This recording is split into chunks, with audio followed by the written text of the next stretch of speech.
You ready? Okay, all right, we're ready to start. Okay, we'll call the meeting to order. We do have a quorum, so we can get started. Let's begin with a moment of silence.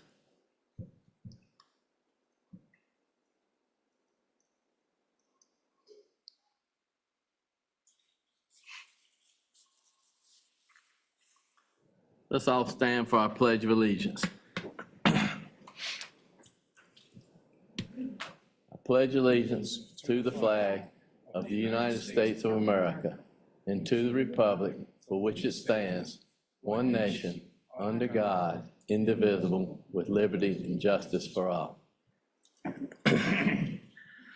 Okay.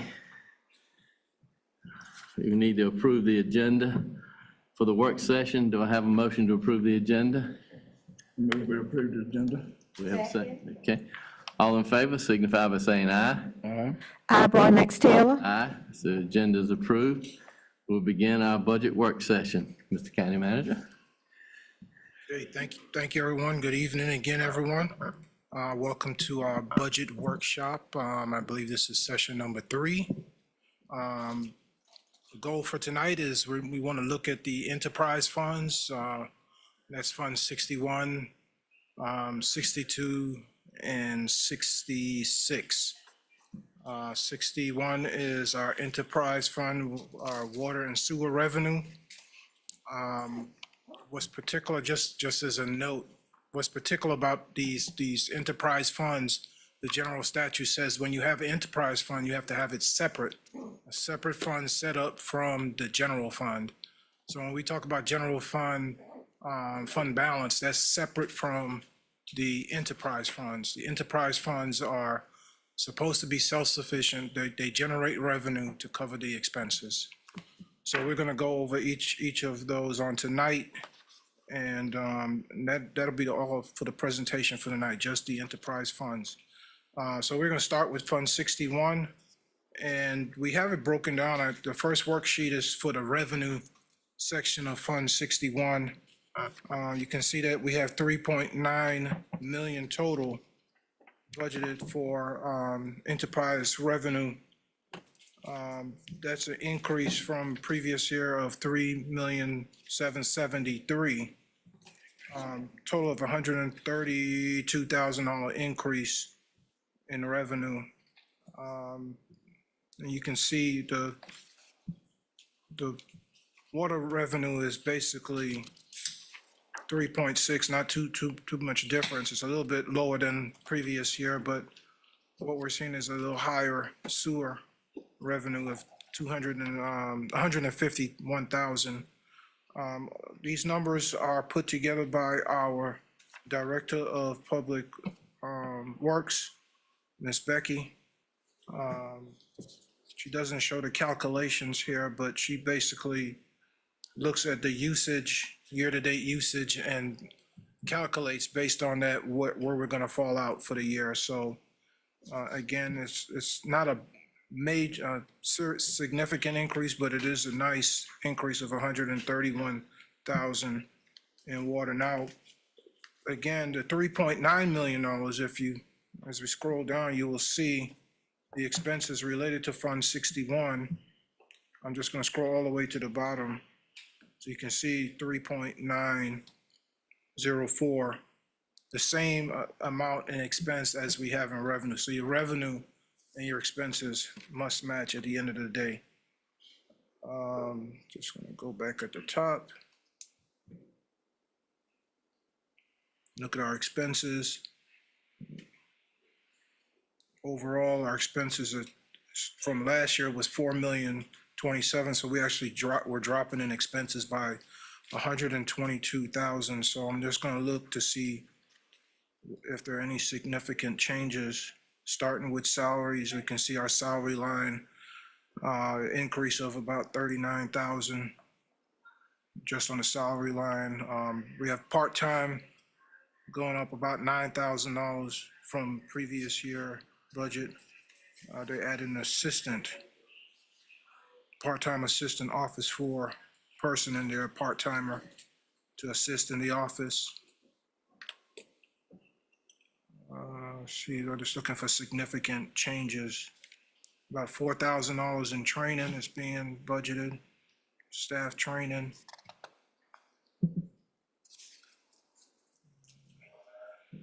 All the way here. You can see repair and maintenance to our lines. We budgeted 140,000. Last year we had 110. And she says that's based on our current spend rate. So we're projecting about 30,000 more there. Software, 35,000 in software. We're anticipating new billing software. We're still having problems with our billing vendor. So we're gonna look to change out our software, get some quotes, but we're anticipating we're gonna need about $35,000 for that, for the new software. And there's some meter read software that she's included in that also.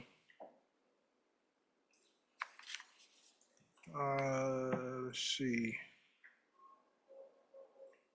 Let's go over here.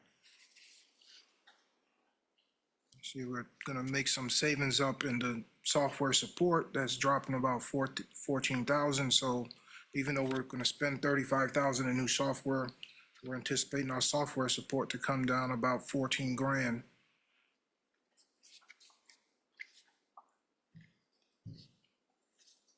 About $6,000 in lease rentals. And that's, majority of that is for a lift. We rent a lift. We don't own one. We rent one anytime we need it. So we're gonna continue to do that. And we continue to monitor the usage of that every year to see if, at some point, if it makes sense to purchase one outright versus just leasing. At this point, it makes more sense to just lease it when we need it. And as you can see, meter replacements, there's $15,000. That's phase 2 of the meter replacements. They're doing, the meters are being phased out. The current meters are old meters and they're past their useful life. Hard to find the replacement parts for them. So we're changing it out in phases. So they started that last year. This year, next year will be phase 2 of that project. Got some capital outlay, a jetter, 50 grand. She's asking for a truck for $55,000. It's a new lease. And then you can see where we made up some of the savings in construction building. That's going down $20,000. Our debt service payments going down about 36,000. And accordingly, the interest, so that's principal and interest will be going down because it's one more year that we're paying into that debt. And then the capital reserve expansion, it was 464 last year. This year it was 227. And again, that number is really a plug because what we're saying is we can't show a profit in this account. We want to show that we're breaking even. So if we anticipate a profit, we're saying that's going to go back to fund balance. That's basically what that's saying there.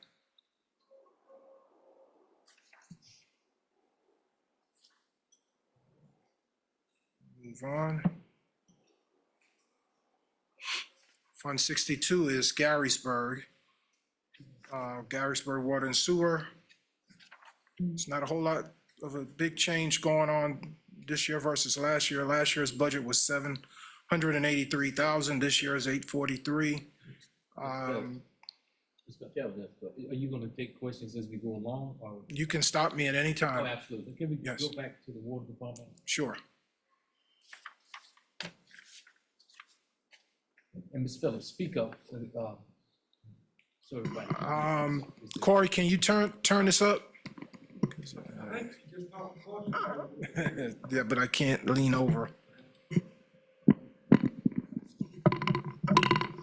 My question was about the, go back to the part about billing for the new software. Because I know we're experiencing some current issues with bills right now. Yes, And as you know, what we've been hearing is that the timeliness of the bills being mailed out. That's and of correct. course, citizens aren't having enough time in the preparation as previously. And so you get a bill 3 days and it's due. So is this new software and that we are looking at going to remedy that? Or Yes. will we still have to use, and the second piece, will we still have to use the person that's doing our billing? No, we're gonna do away with that. They have breached their contract. Okay, I did ask the Becky for a copy of that contract just to confirm that with Scott. We talked about that this morning. She received notice from the billing company back on Friday past that they had mailed out all the bills. And that was about 3:30 that she received that message. As of today, we're hearing that no one has received their bills. I was gonna say that is correct. So Still, we're gonna have to waive any fees correct. and penalties again this month. All right, and no one's water will be cut off, correct? Correct. All right, just want to make sure, because that's been Yeah. 2 months now, that's been a burning issue. That's right. Okay.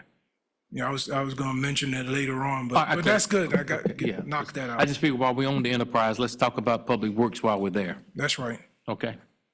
Okay.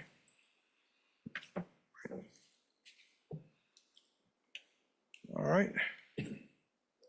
You guys hear me pretty good? Yes, much better now. Okay, good. All right, again, Garysburg, the revenue is going up, is actually going up about $60,000. The majority of that is water revenue, going up about $66,000 year over year. You see the 843,554, again, we want to make sure our expenses are the same, which they are, 843,553. And then we look at if there's any significant changes.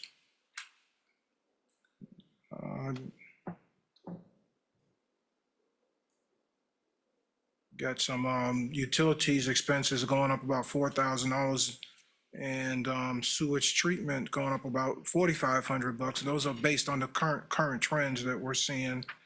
We do have some replacement pumps. And we see that increase is about 27,004 for the year. And we have $30,000 for the water meters. Again, we're having phase 2 of that project this coming up fiscal year. So that's the bulk of the changes. Not a whole lot going on in Garysburg. And then we get to the last enterprise fund, which is solid waste. And you see solid waste, our revenue is projected at 2,647,000. Last year was 2,936,000. The difference in revenue and the fees, we're dropping the fees down. And actually, that's a whole conversation. We're gonna continue to look at that. This one particular account, we're gonna need to continue to work on this because of the way that we're handling the collection of our revenue for solid waste today. I've been speaking with the tax administrator, and I guess some years ago, we decided to include the solid waste fees with the tax bill. And the way that they work the collections is if you pay your taxes in full, everything is good. But if you pay partial taxes, they do the receipts on a pro rata basis. And basically what that means is if the tax bill is the heftier part, it's going to take the majority of the payments. So I asked the question, well, I said, you all know we had the bailout last year. Well, what was the balance that was left last year? And they said, well, last year we had about an 87% collection rate. So all of that money was left on the table. So anyone who did not pay their taxes in full or paid partial payments and we're still collecting on them, the solid waste fees are still outstanding. So my thing with that is that we're supplying a service, and I would think that we would take that service fee first and apply it so that that's out of the way. Because if you keep doing it this way, we're always going to be in a deficit if there is a balance that's left over. because it's being prorated in the taxes. So the first thing they look at is your property tax. If there is a 5 district tax, that's the second.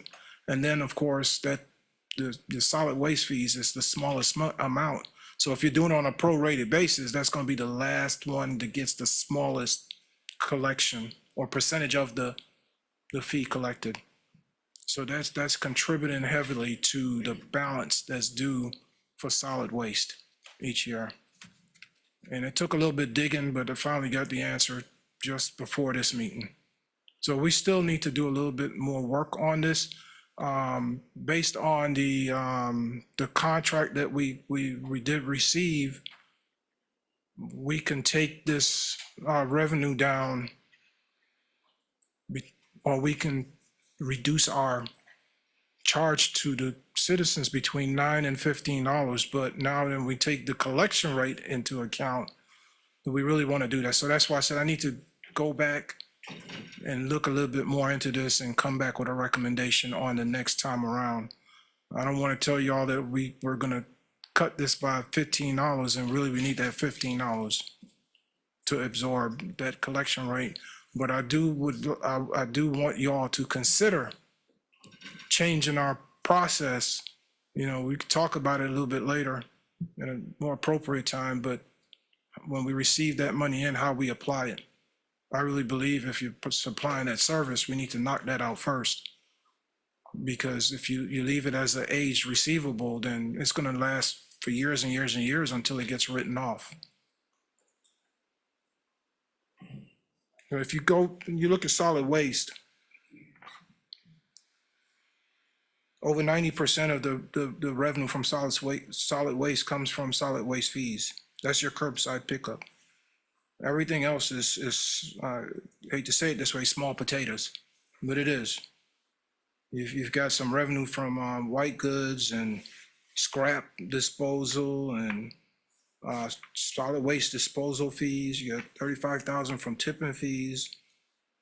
I mean, $65,000 from the penalty on solid waste, and then scrap metal of $8,000. So the biggest revenue contributor there is the curbside pickup. And then when you look at our cost, there's only one person, I believe. It's only a $3,000 change. So the total salary is this one person that's assigned to solid waste. There's actually one vacancy. There's one person assigned and one vacancy. So 2 people assigned to solid waste. Anytime you have to me, if you look at this like an ailing company, the first thing you say, well, look at your labor to reduce labor. You know, so you consider going from 2 people to 1, and then you're basically saying one person can run that entire operation. So I don't think that's the way to go. I think we really need to, let's get our collections correct, the application of the collections, and even if we look at maybe doing it differently, taking it away from the property tax bill and maybe putting it with the water bill and sending out that way, or send a separate bill. I'm just saying we need to come up with a different plan, because what's happening now is not working. It's leaving a balance. Right now, I asked the tax administrator, what is my balance in solid waste revenue? She says we've got about $350,000 roughly, 380,000 off the top of my head. And you got May and June. I mean, really, you got until August to finish up your revenue collections before we close the books and revenue's closed out. But to me, that's, at this point in the year, you should have collected almost all of your solid waste fees.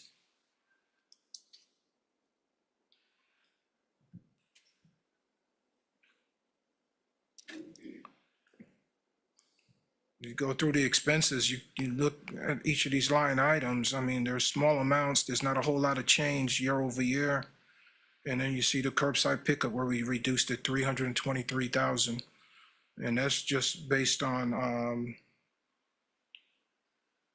the new current contract pricing. So if I've adjusted the expense, I didn't adjust the revenue yet. I want to see, you know, where we're going to go with this and what type of collections we anticipate getting. I don't want to anticipate that we're going to get 100% collections on solid waste, and then that doesn't come in, and then you fall in the hole again. So I want it to be realistic based on what is our current procedures. How are we going to go about this? So that's still a little work in process. I need to get with the director of public waste. She's basically transitioning out of this and it's being taken over by the maintenance department. But like I said, it's the majority of the issues here is your curbside pickup. You solve that and then you solve everything else. I also need to do some investigations on their fund balances for each one of these accounts. You know, because if we've got some fund balances available, we might be able to just fix this with fund balance and then keep it moving. But we still have to set a new procedure. That's all I wanted to show you all for tonight, just the proprietary funds. And I know there was a question on why we have separate funds set up, for the one for the proprietary, one for general funds, and that's just because that's how the general statutes stated. If you've got a proprietary fund, they have to be self-sufficient. You have to have a separate fund, separate revenue to collect the fund, and then show the profits and the fund balances for each of those funds. So you got water, sewer, and then you've got your solid waste fees. Mr. Phillips, talk yes, to me sir. about the capital outlay vehicles. That bottom line, 214,671. That's a reduction. Last year, we purchased or we leased those new vehicles. Actually, we purchased them using ARPA money. So we had that in the budget for this year, but next year, you're not gonna have that. So that's the reduction of 214,671. Right. Okay. And back at the landfill, okay? The vehicle that used to go around when citizens call, and is that vehicle repaired yet? That we have, I believe there's a $90,000. So, you know, if I have a broken refrigerator, On page 3, okay? vehicles over 5,000, we have $90,000 in the budget for that. So we're gonna try and replace that this year coming. Because it had a lift on it. Yeah. The vehicle that you're talking about, the truck, Yes, sir. that went out of service when I first got hired. Sure, yeah, that's what I'm talking about. It's gone, so this is gonna absolutely. replace that. So exactly what you said, this vehicle will allow us to go around and pick up those type of, you know, if you got a large Clear. refrigerator or big furniture. Understood. care Dresses of and that. things of that nature to Right take to now, the- you have to basically either rent a truck or Right. if it's a big item, you know, or use a pickup truck. Plus the fact when you're dealing with the voting machines, you want a truck like this so that you can secure your voting machines and not put them on a pickup truck and potentially cause some problems. Clear. So everything that I've presented so far on the worksheets are the ones that had major changes. Doesn't mean that you can't go in that packet if you have a question and we can go over that on the next time around. On the next time around, I plan to have some adjustments to the budget. As people have been communicating to me, they either missed a vehicle purchase or some expense line item. I will give you a summary of the adjustments to the budget that I presented on day one. And then anything that you all have that you need me to adjust, we can do that too. Any further questions? Not, do I have a motion to adjourn the budget session? Mr. Chairman, I move we adjourn the budget session. Do I have a second? All in favor, signify by saying aye. Aye. I, Broadnax Taylor. Okay, motion is carried. We'll adjourn for about 5 minutes and then we'll reconvene in our regular commissioners meeting. Thank you. Thank you.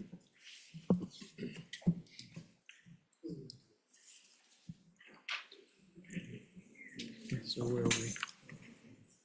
I'm sorry? Where are we on this? Started it. Oh, okay, okay. Got it.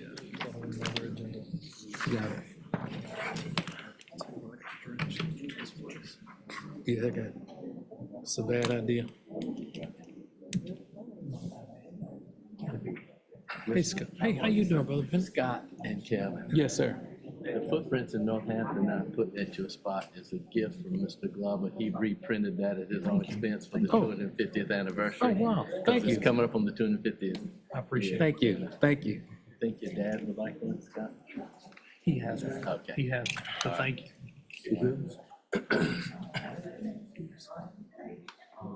Yeah, he printed 1,000 of them.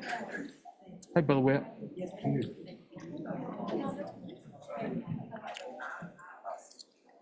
Hey, sir, how you doing? Good to see you.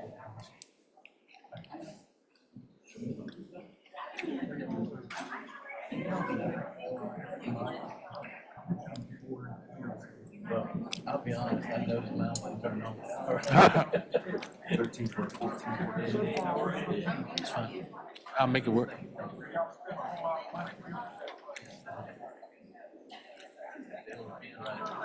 Hey, Donald, how you doing, Miss Mason? This is you have to copy in your book, but I left something on. Okay, Okay, I left number 2 on. number 2. So how are you today? You have one, but I need to correct it. All right. Hey, how are you today? Gwen. How you doing? Soaking wet. Get- Yeah, it was terrible. It was hell out there. Look at my back.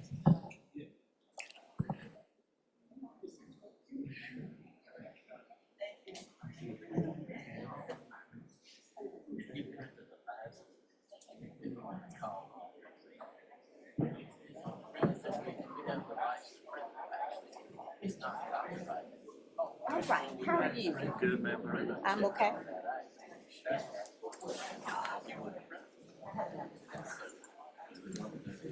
The downpour. Oh, my goodness. Completely drenched. I mean, my raincoat didn't help me. I just think it came off the roof. An umbrella. Oh, look at that. They quit bothering me about it.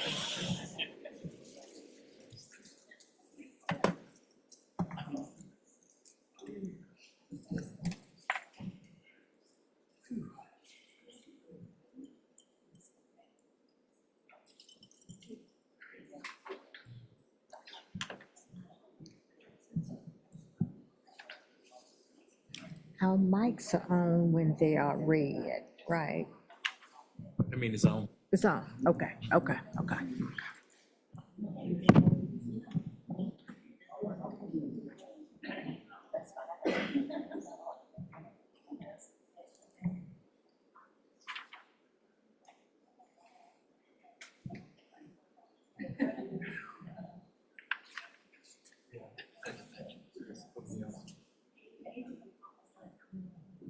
Okay, okay.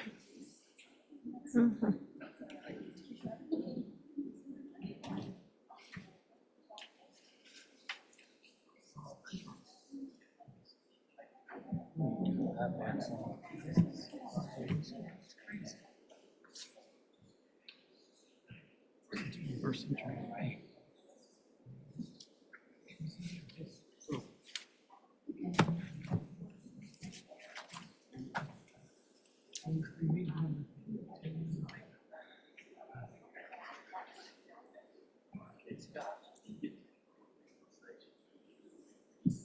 You just individually recess into the board. You know, you do it yourself. Then when it's over, you'll reconvene.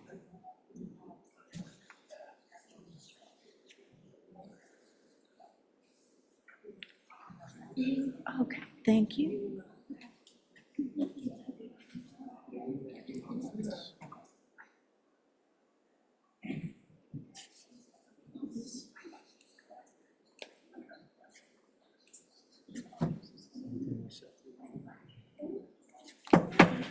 Okay, we'll call our meeting to order. And on the sound earlier, we'll have another one sound pledge be included.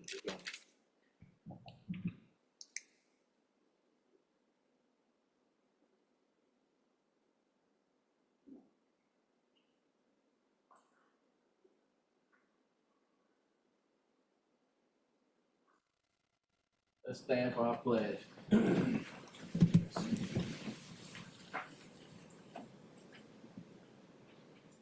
I pledge allegiance to the flag of the United States of America and to the republic for which it stands, one nation, under God, indivisible, with liberty and justice for all.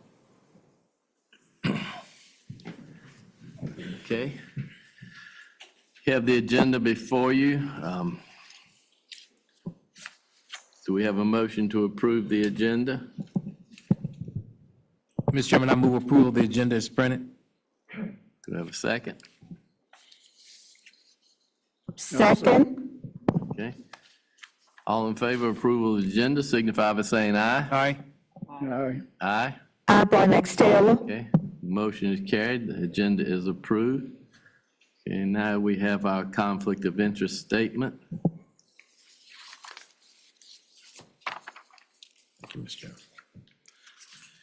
In accordance with the rules and procedures adopted by this board in section 153A-44 of the North Carolina General Statutes, it is the duty of every member present to vote on all matters coming before the board, unless there is a conflict of interest as determined by the board or by law.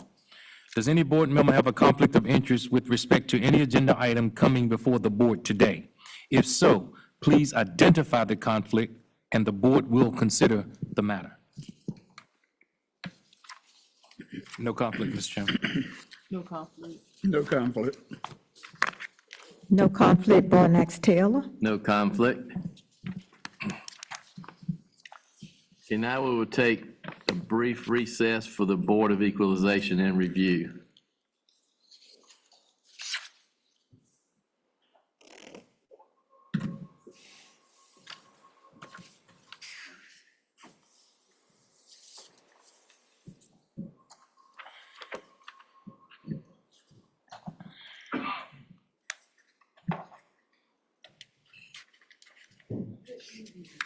Good evening. This time, we will convene the Board of Equalization and Review. The first item. Okay, I'll start over. All right, so right now we will convene in the Board of Equalization and Review. The second item on our agenda is to administer the oaths to our two new members. Okay, Do you have your oaths in your package? it should be in there. If you don't, I have one for some reason. Hold on. Or you can repeat after me. Either way, it's easier for you all. Here you go. Kedra.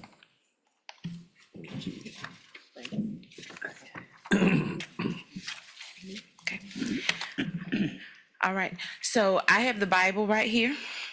So if you would just raise your right hand, like your left one is on the Bible, and you all can read and just say your names, okay? So read the oath. I The mic went on. I, Keisha Whitaker, I, Keith Edwards, do solemnly swear do solemnly swear or affirm that I will support and maintain that I will support and maintain the Constitution and the laws of the United States and support and maintain the Constitution and laws of the United States and the Constitution and the laws of North Carolina, not inconsistent wherewith, and the Constitution and laws of North Carolina, not inconsistent herewith, and that I will faithfully discharge the duties of my office as a member of the Board of Equalization and Review. and that I will faithfully discharge the duties of my office as a member of the Board of Equalization and Review of Northampton County. That's right. Of Northampton County, North Carolina. And that I will not allow and that I will not allow my actions as a member of the Board of Equalization and Review my actions as a member of the Board of Equalization and Review to be influenced to be influenced by my personal or political friendships or obligations, so help me God. by my personal or political friendships or obligations, so help me God. Okay, thank you very much. Our next item on the agenda is the approval of the minutes from the meeting on June 3rd, 2024. They are in your package.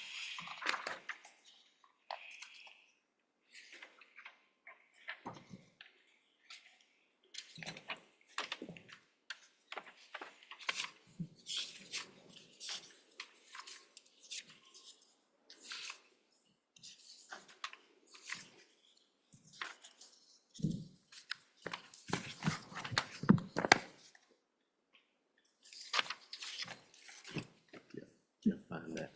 I got it. Mr. Chairman, I move approval of the minutes as presented. Second. Okay. All in favor, signify by saying aye. Aye. Broadnax Taylor. Okay. All right, thank you. Okay, so our next item on the agenda for the Board of Equalization and Review is a call for appeals. We wish to open the board for receiving written appeals at this time. We request that all appeals be presented in writing to Jamie B. Mason, Clerk to the Board of Equalization and Review, and to be mailed to Northampton County Tax Department at P.O. Box 637, Jackson, North Carolina 27845, and it must be postmarked by 5 p.m. June 2nd, 2025. Any questions? I don't. If there are no questions, we can recess. Okay. All right, Till we'll June the 2nd. recess this meeting and reconvene our commissioners' meeting. Thank you, Thank you. Ms. Mason. The next item is the PETA presentation.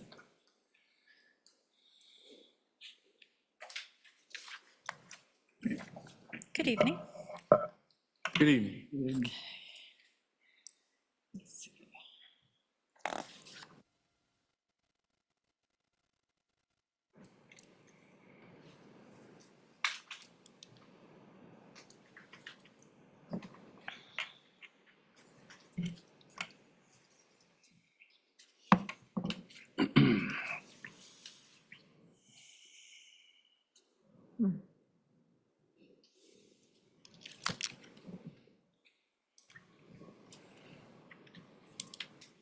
Okay, thank you. Good evening, and thank you for the opportunity to be here tonight. My name is Rachel Bellis. I'm the Director of Local Affairs in the Cruelty Investigations Department with PETA. This will be my fourth time presenting before the Board of Commissioners since we began urging the county in 2015 to pass much-needed protections for dogs, including banning unattended chaining. I am hopeful that the fourth time is a charm, and we can finally move forward and progress here tonight and improve animal welfare standards in the community. Summer is just around the corner, and the extreme heat poses significant risks to dogs forced to live outside, often forgotten and neglected. This issue is life or death. Yep. Okay. PETA's Community Animal Project has been assisting animals and residents in these parts of North Carolina for more than 20 years with free services ranging from sturdy wooden dog houses, spay-neuter surgeries, including transporting animals to and from their appointments, straw bedding in the winter, food, flea prevention, toys, treats, and more. We are available 24/7 for emergencies. We have field teams on the road 7 days a week. We also assist with vet care on a case-by-case basis. We are committed to Northampton County, and should the board decide to pass an ordinance, we aren't going anywhere. We will continue to assist with these free services and more. Tethered dogs struggle every day to survive every day, completely trapped. They are vulnerable to extreme weather, predators, disease, parasites, cruel people, and more. Tethered dogs are often denied the most basic necessities such as adequate shelter, food, water, and care. This is Carete, whom we started visiting in 2017. He was a field favorite. We consistently talked to his owner about bringing him inside, even as Carete got older and slowed down. She refused. Carete was heartworm positive and often found infested with fleas and other parasites. He had worn his teeth down to the bone from endless hours out of boredom of chewing on rocks and wood. He was never taken for veterinary care for any of his ailments. Carete was recently found dead, still on his tether, inside of the doghouse that PETA provided for him. Tonight, I'm going to show you through photos and videos what chained dogs endure every day, every single minute of every day. All these images were taken in Northampton County. The county has no comprehensive animal ordinance, so there is no definition of adequate shelter or space. Dogs are found with overturned trash bins, plastic crates put together in some fashion like Yo-Yo here. Can we play this video, please?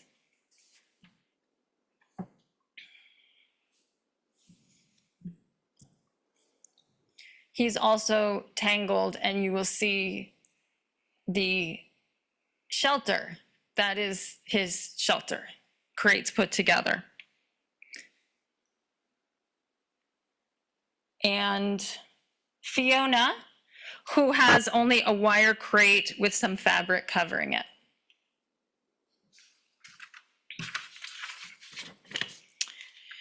Dogs forced to live outside are literally eaten alive by fleas, ticks, and flies in the summertime. The flies are attracted to the feces and old food that never seem to be cleaned up.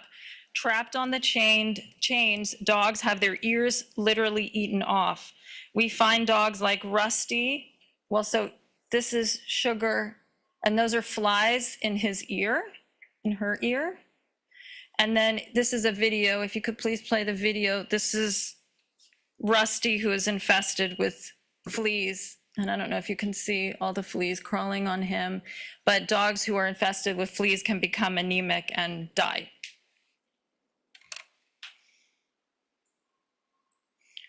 Okay, another danger that chained dogs face is getting tangled, like Chi-Chi. And this is a video.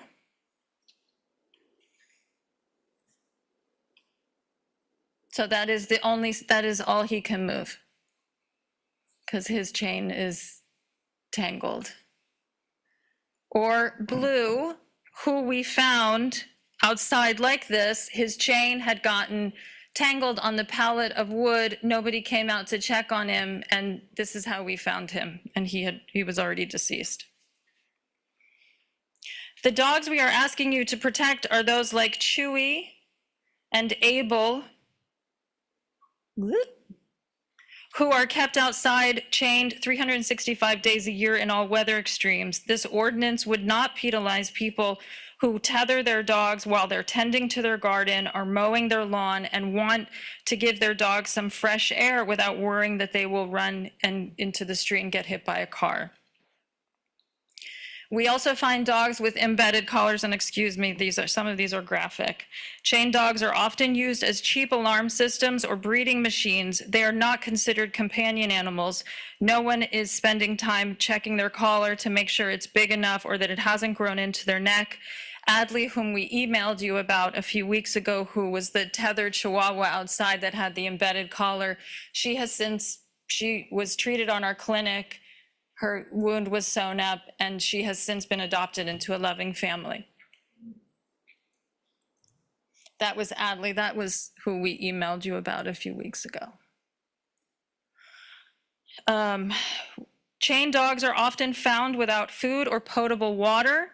They aren't fed on a regular basis, leaving their ribs and spines to protrude. Like these dogs.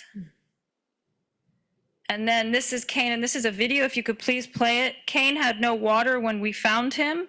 He drank for 20 seconds. I don't know if there's volume or sound. I don't.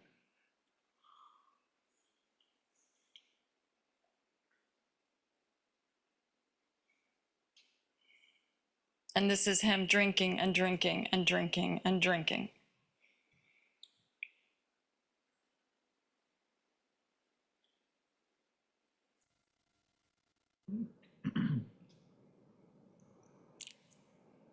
Okay. Many dogs, like Scrap, are forced to carry heavy chains around their necks, leaving them painful and hunched over. Their owners think this makes dogs look tough, and this is Lucky, who is obviously not so lucky. And can you please play this video?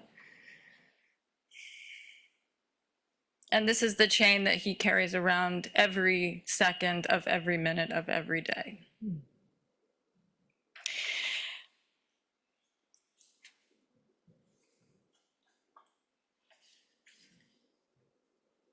Okay, and that is another smallish dog who was also on a very heavy chain. PETA has been working with communities to pass local ordinances for decades, and we tend to hear the same arguments. And I listed some of the ones that we hear the most often, that dogs will be running at large all over the community. We have never seen an increase in dogs running at large. There are already laws on the books that prohibit people from allowing their dogs to run at large. Chaining bans negatively affect low-income residents. This is not about being rich or poor. A lot of our clients don't have a lot, but they would give their last meal to their animals, and they take care of them as if they were their children. This is not about being rich or poor. This is just about having some respect and doing basic things to make sure that your animal is safe. And we're not even telling people they have to bring them indoors. Although obviously we would love if everybody had their dogs inside. We're just telling them if you're going to keep them outside, you have to be able to provide basic minimum standards of care, and that this dog is your responsibility. And then people won't be able to afford pens. So obviously PETA would love for people to bring their dogs inside. We understand that not everybody is going to do that. So, in ordinances, it's not just about getting them off the chains, it's about making sure they have minimum space requirements. So people can build pens or they can build fences. Now, when we worked with Halifax County to pass their chaining ordinance, and it passed in 2019, and people said the same thing, people aren't going to be able to afford fences and things. And I remember calling Tractor Supply not long after the ordinance had passed, and he said, oh, we've already sold 1,000 pens and we have a waiting list. So I think that people do find a way to build a fence, to buy a pen. And also, I would like to say that PETA, if an ordinance is passed, PETA would donate $15,000 in pens to qualified residents. That is if an ordinance passed. And then the shelter will be full of unwanted dogs. If people are unwilling to make the most basic improvements to their dog's quality of life and instead decide to surrender their dog to the shelter, then perhaps that is what's best for the animal. The shelter is there to provide a safe haven for unwanted dogs. Also, these ordinances are not punitive. They are tools for law enforcement to not only educate, but to help dogs before they become cruelty cases. We just had a case in Bertie County, you might have seen it in the news, of a man who put a chain directly around his dog's neck. It became embedded. We found the dog. It had become infected, maggots all over his neck. And the Bertie County Sheriff's Office charged him with 1 felony and 1 misdemeanor cruelty charge. The hunters won't support it. Okay, well, we can get in front of the hunting community. Most hunters, they keep their dogs in pens. They don't chain their dogs. In Halifax County, we talked to hunters. We made sure that parts of the ordinance were exempt, that parts of the ordinance would not affect them. No hunter came out to speak against the ordinance. It was just the dog fighters that came out to speak against the ordinance, but no hunter did. And so if we can talk to the hunters and we can explain to them. And when I talk to hunters and I show them photos of the dogs we're trying to protect, they're appalled at the conditions. So our suggested action is to ban unattended tethering, include minimum space requirements and sanitation standards, animal care standards and definitions like fresh water and food, adequate shelter, veterinary care, sanitation standards. PETA is happy to assist in any way we can. We put up billboards, we can make magnets, we can put out flyers to residents, letting them know that the ordinance is coming. We give them time. Obviously, you want to give people time to get into compliance. It's not just from one day to the next. It takes time. It does take time, but you do see improvements. And it's a tool, and we really appreciate your time. Thank you so much, and I'm happy to answer any questions. Thank you. Does anyone have any questions?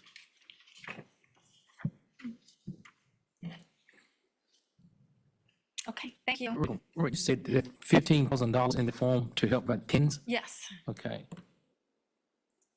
Now, in Halifax County, what else was provided? Okay, so in Halifax County, we didn't provide, the Board of Commissioners ended up not taking us up on our offer, but what we did offer was to subsidize an enforcement position for 2 years. Yes. And that would be a person who is dedicated to just enforcing the ordinance. And that, PETA is a nonprofit. Everything that we are able to provide is because we have a very generous donor base. They understand the importance of this. And yes, we would be willing to take some of that and help Northampton County if you did decide to pass an ordinance that, that we have suggested. And in the packets that I made for you, I have a quarterly report, I have a flyer about why chaining is bad, and I have the Halifax County ordinance and a Northampton County draft ordinance that we submitted several years ago. And there are counties and localities all around the state who have passed ordinances. And we're also working in the General Assembly as well to pass minimum standards of care. But yes, that is something that PETA would offer the county. Thank you. Thank you. Rachel, Yes.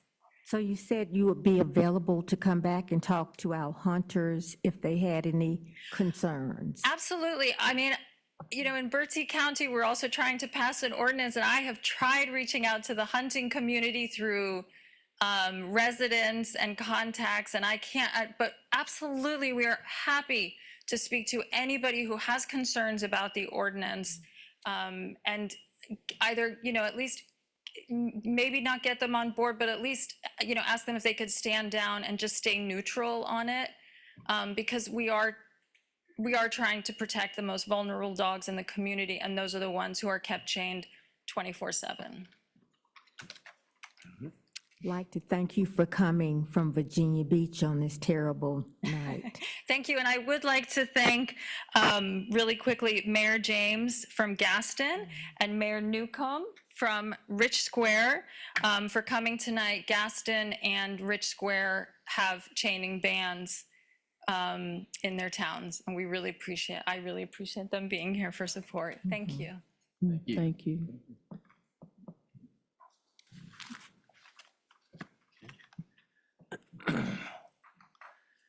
Next, we have citizens' comments.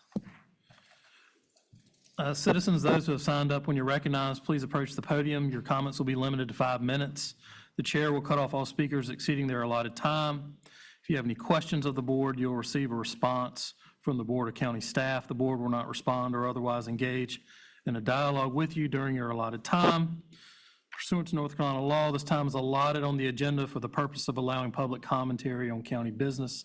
This time is not an open forum to be publicly critical of the performance of any county commissioner or county employee, and the chair will maintain the order and decorum of the meeting. Mr. Earl Daniels.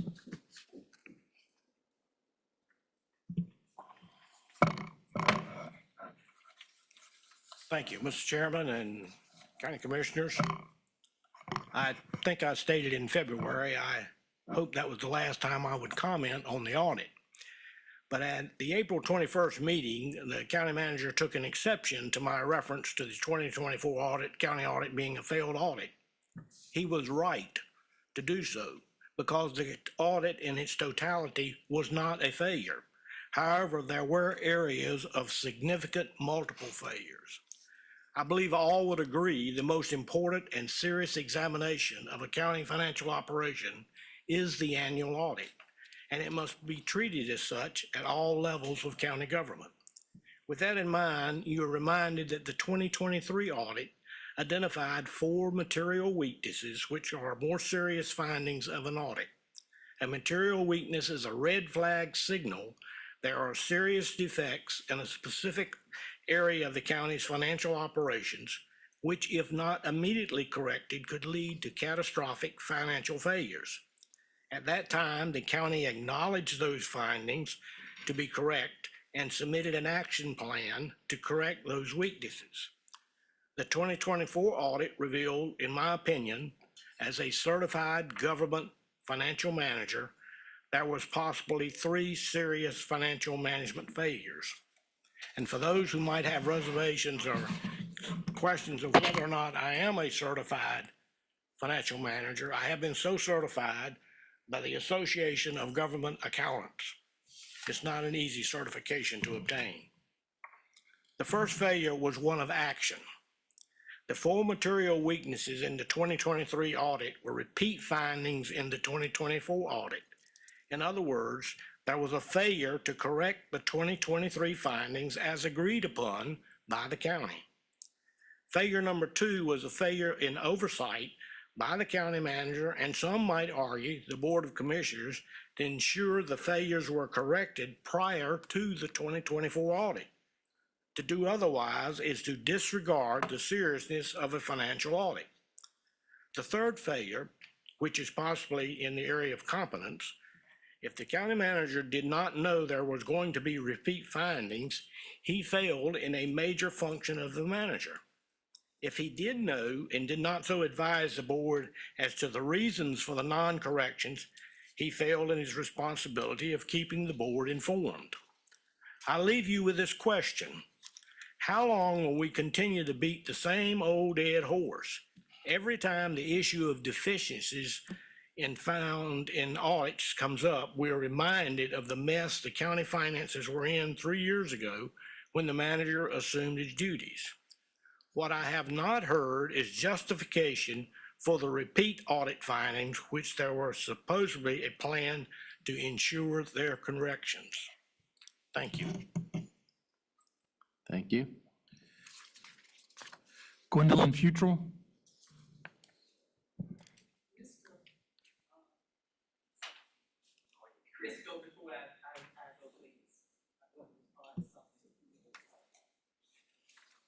I'm sorry, I don't have a sign-up sheet.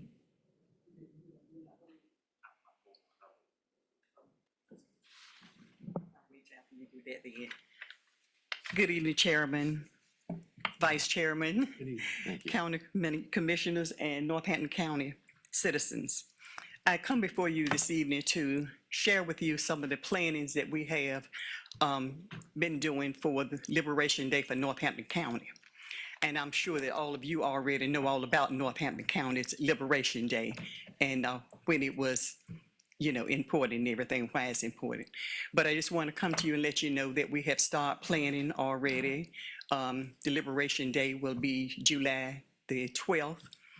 We will have a parade that will proceed from Malcraft and Rich Square down to Creasy School, where we will have our program there. We're asking for anyone that would like to be a vendor or either a food truck, they are free. We're asking for anyone that would like to be in the parade, to be to Malcraft we start in the parade lineup at 9. The parade will start at 10. This is a Northampton County event. So we are looking for our citizens from Northampton County and our commissioners to be there with us. Also, we want to thank the county, the board, for all that you do for us. for partnering with us to help us with what we need for this. We thank you so very much. Thank you. Thank you. We do have some flyers that anybody, you already have your flyers. But if anybody would like to have flyers, right here. If you like to get them, their names on the flyers. Thank you. Alan Tashima? Thank you. I'd like to start and say that, because I always start this way, is that I guess the county doesn't want to answer any of my questions. None of my questions have been answered since last year. The other one, I'd like to also remind the commissioners, which I've also reminded them previously, that they are fiduciaries. I'm going to talk about two things tonight: the new 15-passenger van to support the 4-H and the Jackson Grove Workforce Housing Project. This is from me looking at the presentation tonight. I recommend that the board not approve the new PAX van to support North Carolina Cooperative Extension proposal for the 4-H. I like the 4-H, except the way that this was presented. There wasn't enough due diligence done to recommend a viable option. They state that their preferred solution is a Mercedes-Benz Sprinter van. It's about $70,000, and doesn't mention if any of the other vans were reviewed, which is supposed to be done. Normally, when you go on contract something, you get 3 bids, or you do a side-by-side study with requirements. 15-passenger van, I don't know what the other requirements were, but they just went out to the Mercedes-Benz. Okay. There was no AOA or analysis of alternatives to include a TCO, which is the total cost of ownership, which considers maintenance of the van as well as where does the van need to be taken for warranty. The closest Mercedes-Benz dealership here is in Raleigh, about 70+ miles away, and the cost of maintenance after warranty expires. And I will let you know that I've owned 4 Mercedes, and they're great cars, but when they're out of warranty, it's going to cost you an arm and leg to fix it.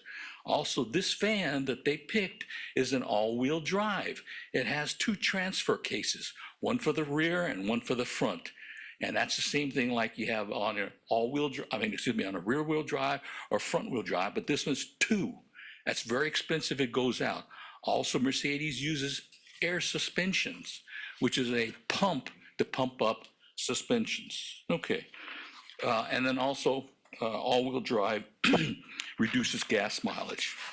So for the new due diligence, I would recommend at least putting down some requirements for the van and then going out and finding it. I did a Google search, and it says the top 15 PAX vans in order was the Ford Transit, the Chevrolet Express, the GMC Savannah, and last was the Mercedes-Benz Sprinter. Okay, the next one I'd like to discuss is the Jackson Grove Workforce Housing Project. I like the idea.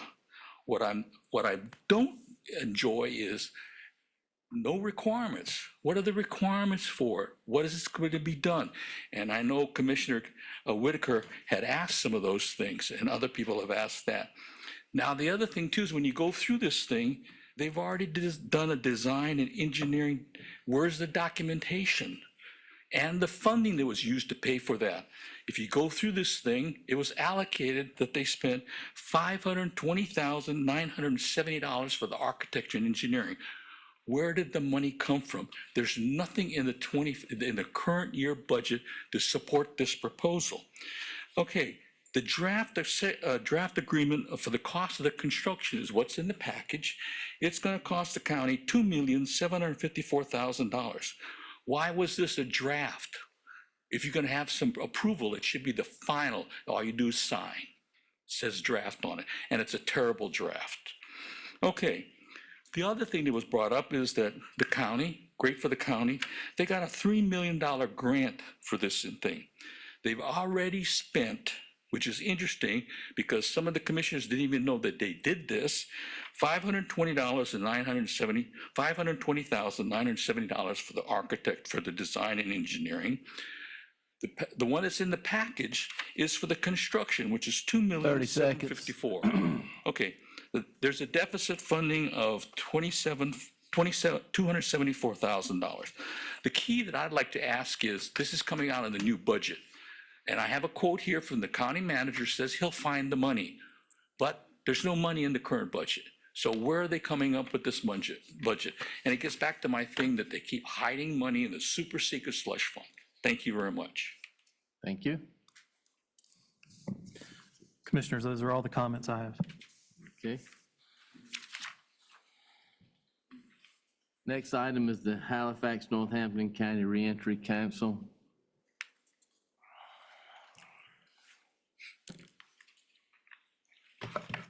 Good evening, everyone. Our chairman and vice chair, and to the county commissioners, to Northampton County. It's good to be here. Good evening. I am Dr. Orrin Perry. I am the chairman of the Halifax and Northampton County Reentry Council right here in northeastern North Carolina. And I want to kind of discuss some things with you all that we are in need of. It is important that we understand that the Northampton and Halifax County LRC has been in the region for 15 years. We just became legitimized this year, February, under my chairmanship. For the past 2 years, we are number 9 in the whole state. There are 23. We just became operational in February. We do have packages for you all that our program coordinator can give and pass up so you all can follow suit of some of the things that we're doing. We are placed inside of my church. I'm a pastor, the House of Mandate. I procured here a $5 million property, 5 acres of land right there on Roanoke Avenue, right here in Roanoke Rapids, Halifax County.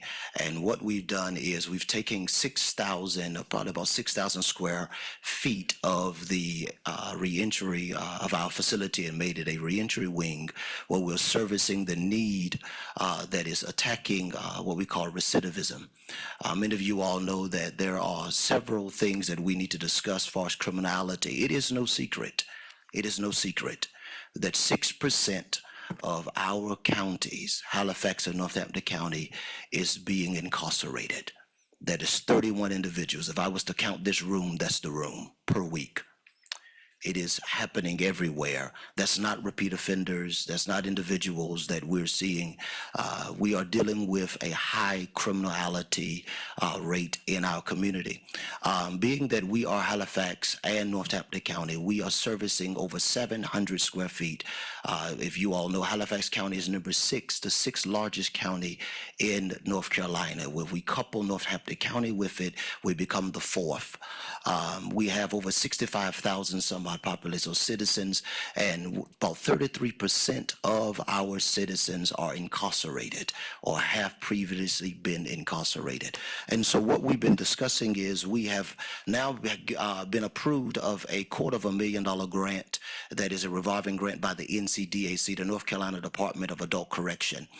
We do have a fiscal agent that is catered at the current moment. We have a staff pattern of about 5 individuals, a program coordinator, Halifax and Northampton County case managers, a intake coordinator, as well we're getting ready to add a security personnel to our staffing. And we're open Monday through Friday, 8:30 to 5 p.m. And so what we're trying to do is, many of you all know that when you understand that rural areas, city miles are not country miles. When individuals are coming to us for support, we have to send them. It is a referral system. So the Halifax Northampton County Reentry Council program created and devised a program where we are a clearance house, where all needs, according to Maslow's hierarchy, is addressed and adapted for our citizens and our justice-involved citizens. And so when they come in, they're seeing several things such as mental health treatment. They're getting family reunification. We have partners with NC Works, Trillium. Not only that, we have an executive council of 13 individuals. Our Superior Court Judge Brenda G. Branch is our advisory council. Council. She's a part of that. Ms. Kathy Moody, Mr. Michael Pittman back there. He's one of our executive councils. We have Justice Anita Earls, as far as state level is concerned, Representative Rodney Pierce. If you name them, they're at our table. We have 13 executive council, and as well as our county manager, Mr. Phillips, here is a part of our executive council. Halifax County, of course, county commissioners are part of it.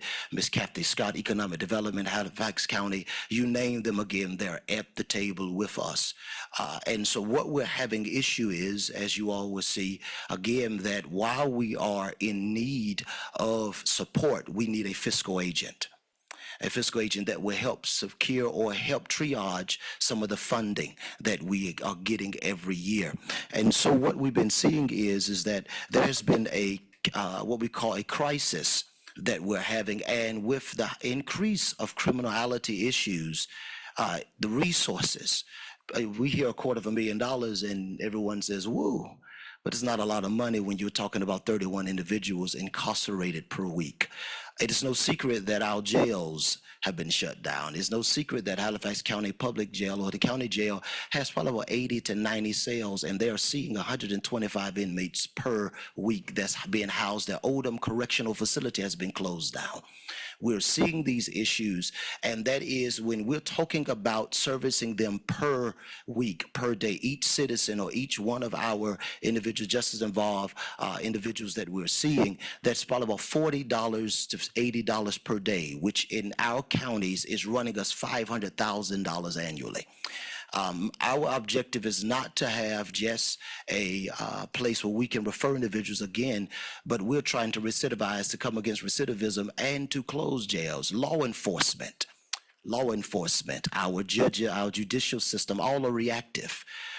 But I believe that we need a proactive measure, and that is what we are standing for.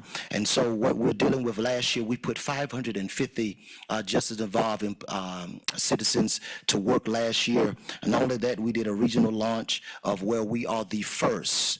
If I was to do a drum roll, please, we are the first agency to put a transitional and a boarding house in our region.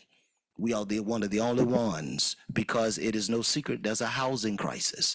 We're seeing individuals and even just underserved citizens are having housing issues, not only with just inflation, but with real life issues. Life does life us. So we're dealing with that. We deal with how right now we're trying our best to launch. I did launch last year, 2024, the Downtown Coalition, which is a gathering of all our elected officials in downtown, because downtown Roanoke Rapids is the nexus of the opioid crisis. It is important that we understand that not only are we dealing with opioid crisis and those type of crises, we have individuals right now that we're seeing that are, and I say it all the time, we don't have to watch the living dead to see in our citizens right here walking like zombies right now. And if I was to look around the room and everyone in here, you have someone or know someone that's dealing with a crisis in their family. And we're trying to do family reunification. And so some of our crisis outline, if I quickly jump over to our crisis, dealing with some of our crisis issues. Again, we talked about the jail, the overcrowding of the jail. We understand that right now that we're seeing almost $500,000 annually being put into other efforts in other counties. Right now, we're seeing that there's a overflow of costs exceeding.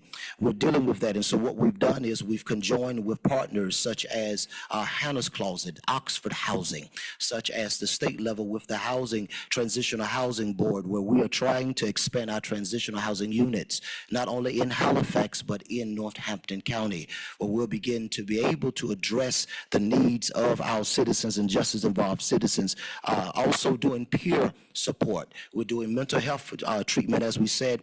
Also, the housing and mental health deficit. So this is alarming rate or stat here, data. 72% of our reentry clients that we're seeing are housing insecure in 14 days of release. In 14 days, they are being misplaced. And if you all know the lack of instability or stability, you will go back to what you've already did, as we already know. And so not only that, we have an issue with mental health. The 4th floor in the Halifax Memorial now is North ECU has been closed down. the fourth floor, which means mental health treatment is not available in now one of our counties. I want that to sink in for 1 second. There is no mental health treatment in our counties. There is none. We're sending individuals to Greenville, Pitt County. We're sending them to Wake County. Our law enforcement, we're taking from our law enforcement and having them to transport individuals to Wake County and Pitt County, which in essence is taking from them being able to service our community. And while they are doing mental health treatment, they're signed up for particular things they're not really know how to, but nevertheless, we are stretching our law enforcement. We have Sheriff Jack Smith, Sheriff Tyree Davis. We talk to them. We are part of them. Our new Chief of Police, Lawrence Wiggins, I just was in a meeting with him. And it doesn't take, again, rocket science to see that we are in a crisis here in our criminality. It's no secret now that ambulance, if you look at the opioid crisis, and I may jump ahead a little bit, the opioid crisis last year, just last year, 31 individuals per week were being overdosed non-fatally. 31 individuals per week, and that was just downtown Roanoke Rapids. 31 individuals, which in essence says to us, we're in trouble. And so I took the initiative along with our board. We have over 100 council members, advisory council and executive council. Also, we have a whole council. We meet every Wednesday, the fourth Wednesday and fourth Thursday as well, trying to address these concerns. I'm not just individual, just talk. I don't believe in just meeting. We are a solutionist-based organization where we want things to be resolved, because the ambulance that you're hearing on TV is now our neighbors. And so we're dealing with those type of matters. Not only that, we're going to talk real quickly about the transportation. Many of us, many individuals that are on our dockets are dealing with driving while license revoked. A lot of them are driving while license revoked, which deals with the dynamic that many individuals have fines. We're trying to work. We was in a meeting in Greenville probably last month with some of the delegates and some of our state officials discussing the dynamic of trying to help license get restored that are not directly violent or dealing with infractions that are violent based, i.e. DUI, DWI. Many of us know that child support. You don't pay your child support, your license get revoked. Then there is a ripple effect, because how can I just service my family? How can I go? I'm going to take the risk. I'd rather take the risk driving than take the risk of sitting here being locked up. So therefore, we're seeing a snowball effect. And so we're working with Second Chance, helping individuals with the DMV to get their license restored, trying our best to do that. They have also, we're working with them as far as the boarding house is concerned. Real quickly, I'm going to jump over to not only the concept of there are 48% of our reentry clients miss appointments due to the lack of transportation. 48% of them. Data shows that 48% of our reentry clients in both Halifax and North Dakota, when we say one, we can't say without coupling the other. It shows that there is a miss important appointments due to the lack of transportation. This includes vital services such as NC Works, DSS, court appearances, medical appointments, and the lack of reliable transportation forces many clients to miss crucial services because there is no transportation. We're seeing them walk. We're seeing these issues. So what we're trying to do as a solution is we're partnering with an organization out of Texas called Arlington, Texas, called VIA, V-I-A.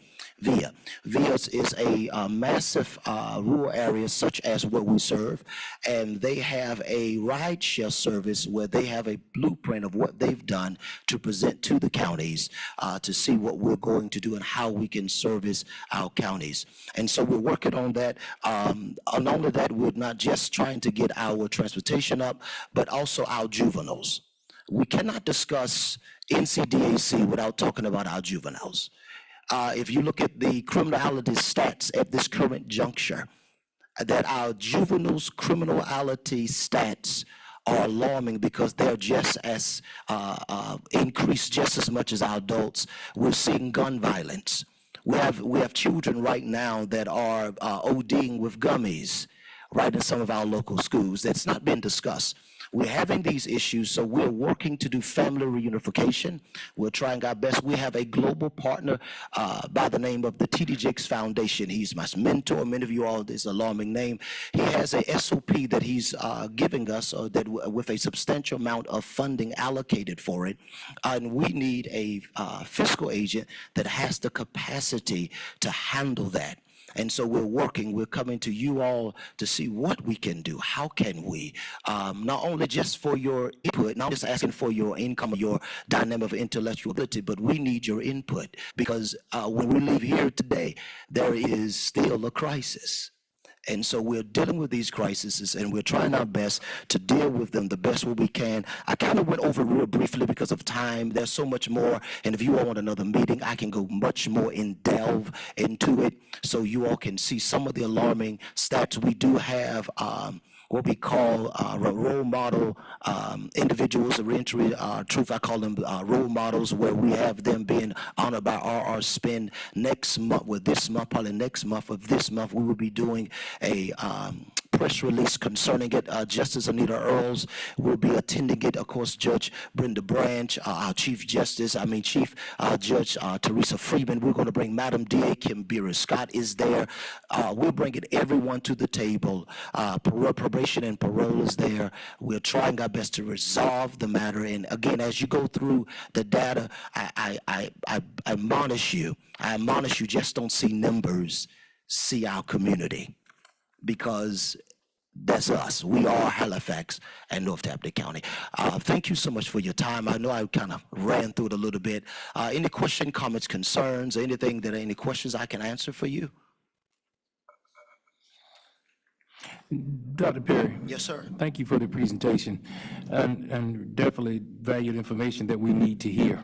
And I heard you mention, I was jotting down some notes, who was at the table, and I know our county manager's at the table. And I heard you say some Halifax commissioners are at the table as well? Yes, sir. We have Commissioner Gary Redding and Commissioner Sammy Webb. That is a part, also our county manager, the assistant county manager, of course, represented there by the name of Thomas Everett. He's a part of our council. If you look at the back of the packet, I give you a whole list of our executive council as well as our advisory council is in the back. Of course, I'm the chairman. We have Ms. French Williams, who is the vice chair, who was the brain and the motor behind it, of course, with Mr. Michael Pittman that services Ms. Catherine Moody. Many of you all know her. Ms. Jenny Lewis. We have Mr. Phillips, Ms. Don Daly Mack. There are several individual stakeholders in our community that are at the table. So yes, sir, we do have representation for the county commissioners there. Is that invitation extended to Northampton County Commissioners as well? It's extended to you all as well, because our grant that we receive awarded, it has to service Halifax and Northampton. Clear. We just cannot do Halifax without Northampton, Northampton without Halifax, because they coupled us together. And so it is extended to you all as well. Thank you, sir. Yes, sir. Are there any other questions, comments, concerns? I know I was kind of brief, but. My only comment was just appreciate the information that you shared as you were. I'm sorry. As you were sharing the information, I was just thinking about just some faces of some young people that I know would definitely benefit from this type of program, because unless you put an intentional focus on putting resources and tools so that they don't repeat these same behaviors, that's the only way we're going to be successful. And when you live in Tier 1 counties and you had the opportunity to come across the paths of some young people who just made a bad decision but really need someone to put some intentional purpose into redirecting their behavior so that they can get another job. Sometimes people think that because they make a mistake that they can't qualify for another job again. Sometimes it's just sitting down with them, looking at their resume, looking at whatever that infraction may have been, and sharing with them, you absolutely can qualify for this. Just because you might have made this mistake, this is another pathway that you can go. So I appreciate the information and the purpose and the vision and the mission that you've included in the packet. I think to Dr. Edwards' point, I think two commissioners from Northampton would definitely be able to give some good input as well to add to this executive committee. But I'm definitely all in, and definitely excited about what this could mean for not just some of our young people, but just citizens in general. Yes, That could thank you. really benefit from this. And when you talk about mental health, when you talk about trauma, we've got to get as much as we can to our community, to our citizens, and get as much as we can to Northampton County, because everybody doesn't have the resources to go to Raleigh or to Durham. And so I appreciate the information that you shared, and I'm looking forward to, you know, what it comes to be. Thank you so much. Real briefly, the NCDAC, of course, is the adult version. So we are servicing adults. We are looking to launch the Juvenile Reentry Council in the next quarter or so. So we're going to be burning the candle at both ends, if you will, trying to service all dynamics of our community. So that speaks to that. That's forthcoming. Thank you. Are there any When I questions? was speaking about young people, because like I said, I've been in education for about 20 years. So when I say that, I'm talking about adults. So in my eyesight, they still appear to be, you know, children, because that's how they were when I taught them. But as I see them in their adulthood, and the fact that they still need those supports, so that's what I'm speaking to. So definitely adults. I'm happy that you guys are going to be doing something with juveniles. When I say young people, I'm definitely talking about young adults. Thank you so much. Thank you so much. Thank you. Dr. Perry? Yes, sir. I just wanted to know if you can maybe expound a little bit more. I know we're pressed for time, but I've had experience working with this type of setting coming from the prison background, dealing with what we call the continuum of care. And that was a $5 million annual operating budget. And it covered all aspects that Dr. Perry covered on today. I just wanted you to, I heard you say a couple of times you need a fiscal agent. Specifically, what does the fiscal agent do? What it looks like. So the fiscal agent, you handle all of the funding allotment. So funding comes to you. You are our IA intermediate agency where you triage the funding. You write the checks. You can subcontract, of course. What we will do is subcontract all duties as far as day-to-day operations. All of that stuff will be given to our workload, our staff pattern. You all will just be the agent that handles all of the funding, the oversight of the funding, to ensure that the funding gets where it needs to be, to make sure checks clearing, make sure that audits are applicable as well. So that's kind of the gist of it. There can be a more in-depth conversation, but that's kind of the gist. Thank you. Anyone else have any questions? Dr. Perry, Is that being asked of us this evening? Yes, that's asked. Futuristically, there will be a formal proposal that will come that we can discuss, but I wanted to at least present the resource to you all today and let you all know what we're trying to do as we're moving forward. Thank you for your presentation. Okay. Next is Chris Collier, Public Safety and Hazard Materials.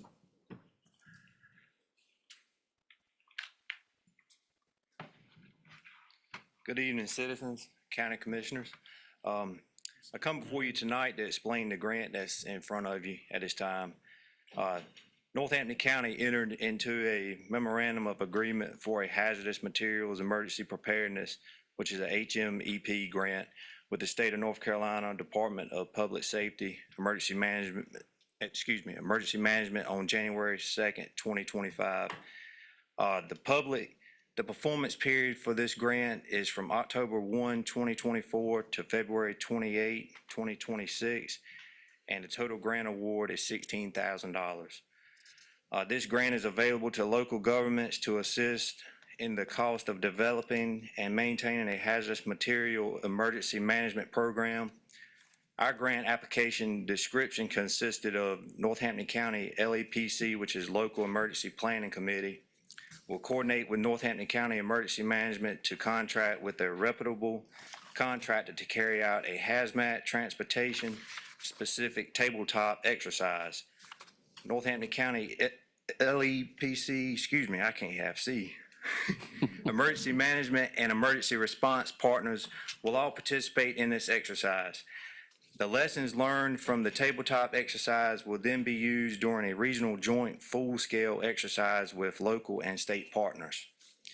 A tabletop exercise was conducted on February 13th, 2025. Two functional exercises were conducted on March 10 and 13th, 2025, which involved local, state, and federal agencies. Northampton County will have to pay for the grant, but then get reimbursed after providing a cost report to North Carolina Department of Public Safety. With these grants, it helps all of our first responders to learn the skills to ensure our citizens are kept safe and that each incident is handled with our citizens' well-being kept paramount. At this time, I ask that we please move forward with this grant to provide the proper funding to our training budget so that we can continue to provide these excellent training opportunities to our emergency services. Is there any questions? Okay. Anyone have any questions?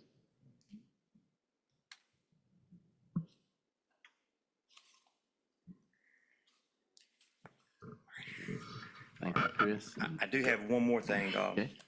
You want to come up here and talk about it? While she comes up, Commissioners, I just want to let y'all know that what he's asking for will be one of the adjustments you'll see on the next budget worksheet. Okay. And then it won't be voted on at the end of this month. You all can hold off until we do the budget adoption. So it will Okay. be included in the fiscal 26 budget. Training is definitely Revenue and the important. expenses. Yes, sir. Yes, sir. One last thing, our latest designated storm shelter located at Rich Greg Creasy School is up and ready to be activated if need be. We can bring that online at any time now. Wanted to thank all the commissioners that's worked to help get this thing going. And I'm gonna let you go up here and talk too. Yes, I came before the board about 8 months ago or something, and I asked if Creasy School could be utilized as a shelter. And I want to thank you all. You got right on it. You gave us put a generator in already, and we're about ready. We're supposed to have a ribbon cutting May the 31st from 11 o'clock to 1 o'clock. Please come out, citizens. It's basically for the area, Ridgeway and Woodland area, because we're the ones down here that don't have anywhere to go. So it's basically for this area, that area. So thank y'all very much. Thank you. Thank you. All right, thank y'all.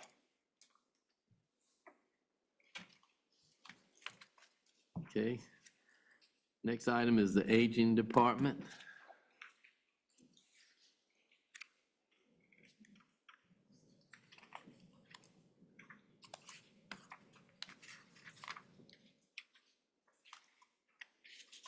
Good afternoon. Good afternoon. I'm Rose Lewis, the Intern Agent Director. I stand before you actually to first ask for your approval on the applications, the Home and Community Care Block Grant Council, HCCBG Council Advisory Board, for Mr. Chuck Youse from Henrico and Jeanette Walker from Conway. Okay.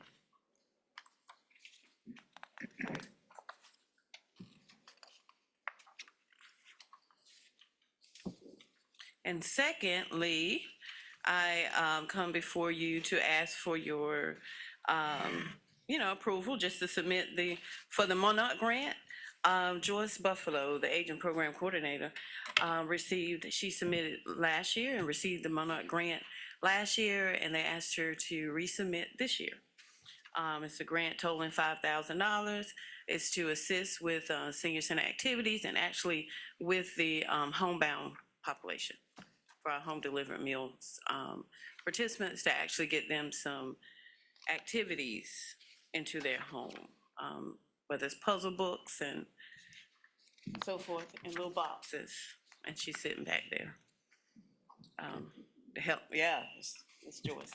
And I'm looking at her because she's the one that submitted the application. I do know what's going on. I do know the idea of it.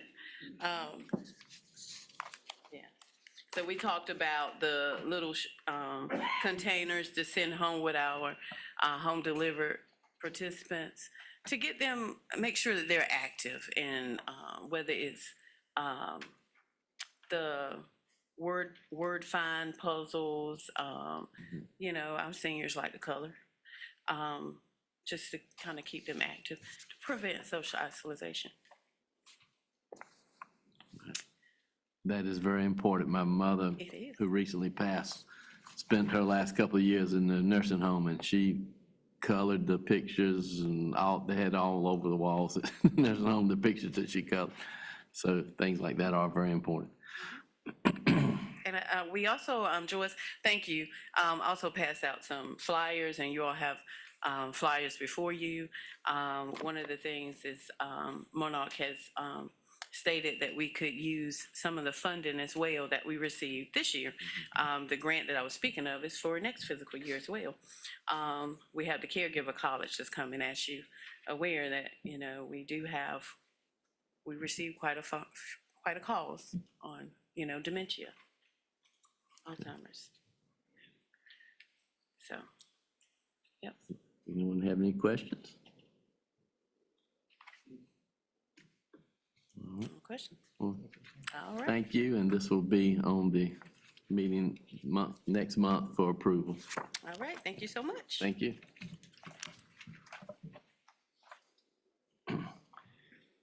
Economic Development Matters. Good evening. Good evening. I have two matters to bring before you today. The first matter is related to the Severn Road and Elam Church Road water project. That's a part of Phase 6. Elam Church Road and Severn Road is kind of separate from the whole Phase 6 project, so therefore we're having a different bid cycle for that. Rivers and Associate is the engineer that's on file for that project. We've bidded that project 3 times. In your board package, you'll see the letter that we received from Rivers and Associates. One bid was received on April 1st, 2025, and opened immediately after that bid opening there. The bid received was $2.5 million from TA Loving and Company. You'll see a copy of the certified bid tab in your package. This project came in $1.6 million above our estimate of $865,000. As such, we are requesting that the board reject this bid so that we can resubmit or re-advertise a separate bid for Phase 6, for the Severn Road Phase 6 project. Questions?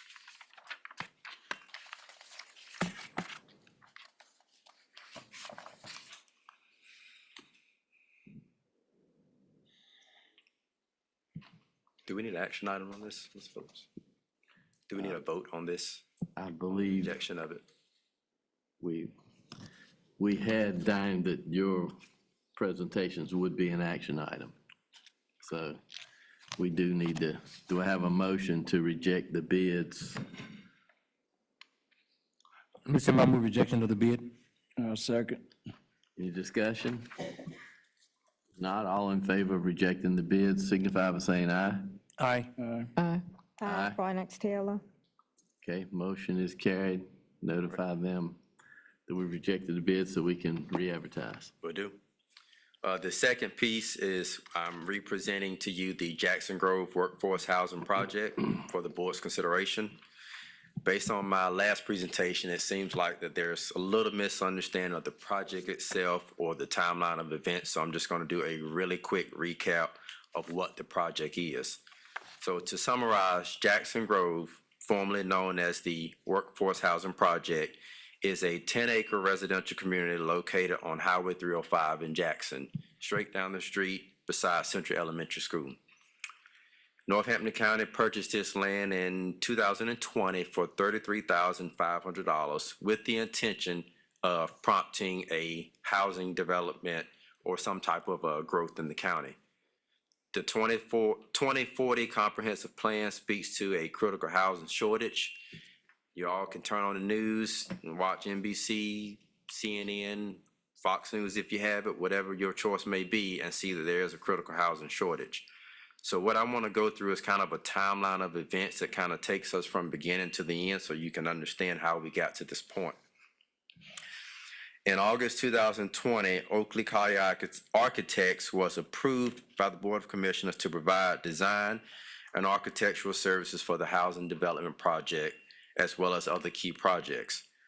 In October of 2020, Northampton County completed acquisition of this land, which is the 10-acre tract that I referenced on 305. In November of 2021, the state of the county, which is a kind of a State of the Union address, was presented during a board meeting to announce the project and the timeline going forward. Moving forward to 2022, the project narrative was submitted to USDA requesting funds to build 12 townhome units with a total projected cost of about $3.15 million. In March of 2023, the grant agreement was executed by Northampton County and USDA for $3 million. So that was the official award of $3 million for the construction of townhome units. In January 2024, requested approval from USDA for the authority to release grant funds. And in July of 2024, the final engineered plans were completed and presented to the commissioners for their input and approval.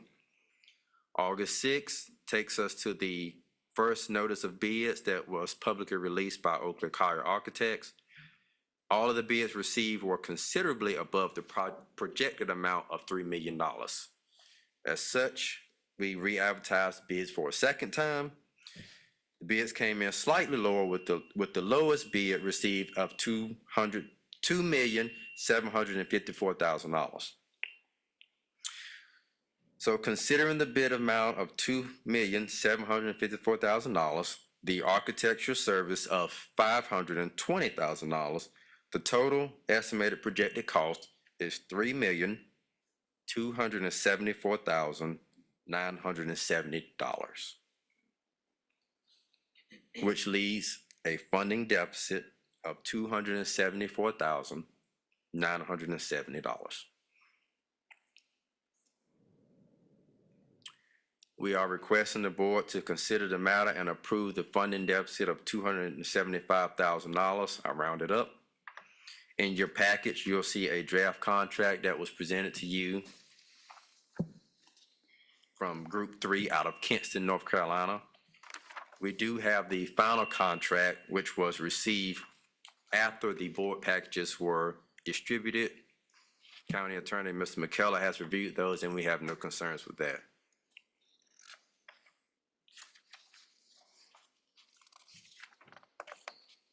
Any questions on the timeline or cost of the project? Mr. Bennett, I have a question. Yes, ma'am.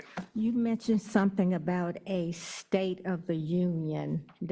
During your timeline, you were talking about a State of the Union where I think commissioners discussed that or whatever. Can you give me that timeline or that time again, please? That was completed November 1st, 2021. November 1st, Yes, ma'am. 2021. That is correct. Can you give me that deficit number again that we need? $274,970.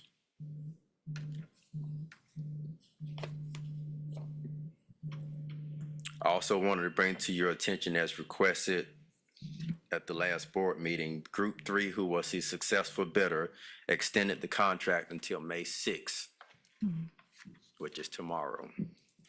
So if we choose not to either vote, table this, or whatever it may be, the awarded price will change. Yep.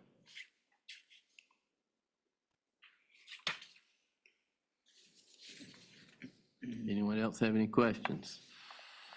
So where's the 275,000 come from? What fund? That 275 comes out of there's a line item on our annual budget ordinance called capital outlay, non-departmental expenses. I think this year it's $850,000 that we projected. Every year you project a certain amount, and that money is used for capital projects, startup fees, whether it be engineering, site surveys, whatever the land purchase. Usually you have the discussion every year as far as what we see coming forward for the next year, and then you budget accordingly for projects. So that's the line that we use. We accumulate the cost in there. And when you put together your capital project ordinance or resolution, there's always language that states that you can recoup the cost of any startup fees or any cost that's associated to the project, and that's how you get reimbursed for the project. Without that language, you would not be able to get reimbursed for the project. But in this case, we did have that language in there. It just so happens that, the cost of housing is skyrocketed. Everyone knows that, as Derek has, stated before, and those costs have now exceeded to the point where you basically went over $275,000. But that money is what I call sunk cost, because it's already spent. So it's kind of like buying a piece of equipment or an asset. Once you buy it, you depreciate over several years, it's sunk. You may have your depreciation expense, but that's not a true cost. The cost already went out the door when you purchase the items. But Mr. Phillips, isn't that sunk money that you're talking about, isn't that citizen money? Whatever money we're talking about is citizen money. I mean, it sounds like that whatever money that, it seems like we robbing Peter to pay Paul with this money. Yeah, we got a grant for $3 million, but we've been taking money out of our budget to kind of make things happen. And I don't know if our citizens are understanding that. And we've been totally transparent with that issue. That's my only concern with this. I think it's wonderful we're gonna have housing. But I think I keep hearing that we're taking money, we're taking money out of this place, and then we're putting it that place. Whatever fund it is, capital outlay or whatever, that's still citizen money. And I don't know how transparent we've been with our citizens during this process. I don't think they totally understood the ride. I just don't know if they've understood the ride, because I'm understanding the ride. It's taking me all year to understand the ride, but I'm getting on the ride. You have, we haven't spent, we still have money in the 850,000 capital. Yes. Correct. Okay, all right. There are things. in the Majority of, budget sorry, not to interrupt you, but I think the bulk of this money was spent in previous years. So not all was spent this fiscal year. Right. That's correct. So since they started up this project, they've been, Right. you purchase land, you had your site fees, and you have your engineering that's gonna charge you based on the percentages that they're billing you according to their contract. So this is all standard, and it's spelled out in the resolution. And when we put that budget ordinance together, that's read before everyone at the time. It was done back in 2022. Of course, I wasn't here, but I've seen when I first came here how they presented that, and we follow suit with every other capital project ordinance. We would read the entire project resolution so that everyone's aware of this is the intent. And also, just to be clear, when this grant application was submitted to USDA, it was submitted knowing that the county would contribute some funds to the project. The total projected cost was $3.1 million. So we knew that we had to submit or have some skin in the game. We just didn't know how much until the final bids and the final engineering was completed. Right. So I don't think it's a surprise. It is a surprise that we're able to construct fewer units because of COVID and the material in crisis, but it's not a surprise that we're asking the county to contribute funds to this project. You know, just to be clear, at the end of the project, we own, me and Northampton County, 6 brand-new townhome units. 6 that cost you $275,000. And I don't know anywhere in the world that you can receive a deal of that type. I just don't. If you know, we in the wrong business. Yep.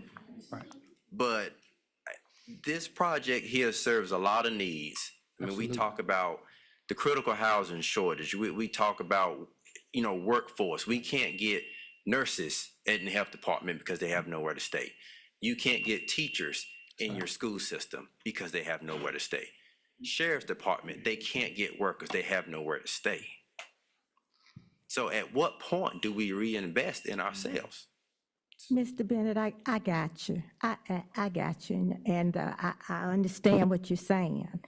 But I'm saying in everything we do, I think our citizens it needs to be totally transparent to the journey that we're on concerning money spent. Whatever we're doing, housing or whatever, I don't know if our citizens were made totally aware of this process. I don't know if it was totally transparent. Did they understand monies were taken from here to make this happen? Was it totally clear? I'm sure, we have houses, great, but were the citizens totally made aware of the process, how their budget, how their money was being spent? That's all I'm saying. Yeah, I mean, That's I all would I'm agree. saying, I don't Mr. know if they were I don't know, Mr. Bennett. of the process. I know I've been here several times, and our previous board members have presented several times on what the process is, you know, the award, the architectural drawings, the RFQ for the engineers, the bidding of the, you know, contract. I've been up here to present that. Now, in terms of the movement of money, I don't know. I don't know the answer to that. Can I add one other thing to that? When we started the budget process, the opening night of the budget, and we got down to that line item, capital outlay, I made sure that I mentioned that this is what that line item is used for. I explained why there was a huge reduction. I think it was like $500,000 reduction in that line item. And then I explained to everyone that was here at the time that reduction came as a result of not having to spend any money on the project on the beach, because we decided not to do that. So we removed that estimate from that. So you're not gonna have that amount of money put in the budget for fiscal '26. So I understand what you're saying, Yeah, and I think we can probably do a little bit more as far as reporting is concerned to get folks to. I remember you saying that. Yes, Mr. Phillips, you did say that. But, and I looked at it myself, and I saw that. But I don't know, when you said that, you did say that, but it didn't specify, you didn't say anything about Jackson Grove townhouses. It didn't say anything about that. Yeah, because it was from previous year, and Okay. it's used for multiple projects. Okay. You know, if we did were say just starting Jackson Grove, I would have said, hey, this year we're gonna do Jackson Grove. For fiscal '26, if we had a particular project that we had planned, it would have been in my notes, and you all would have seen that. I can't account for what, happened previous.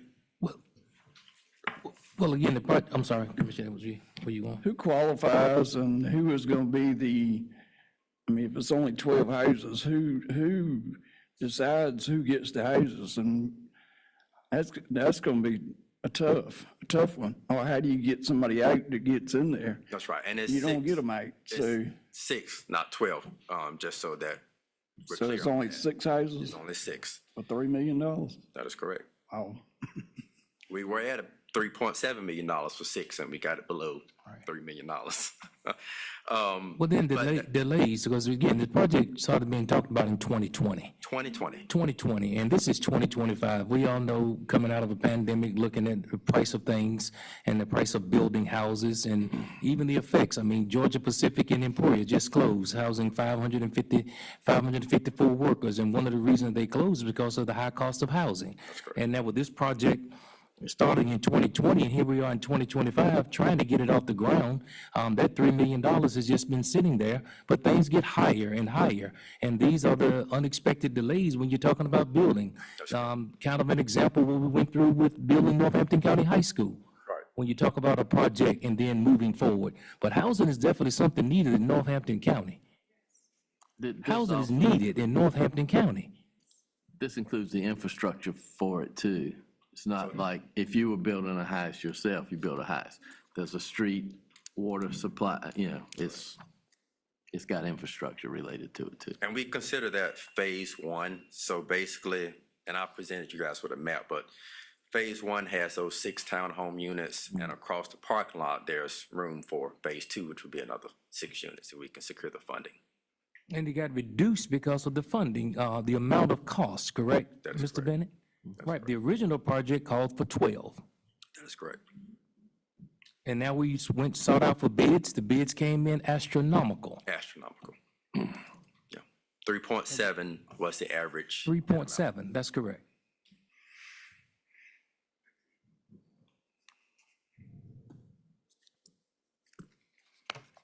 So, In terms of to answer your question, that's something that the board and the county will consider, once we get closer to that point.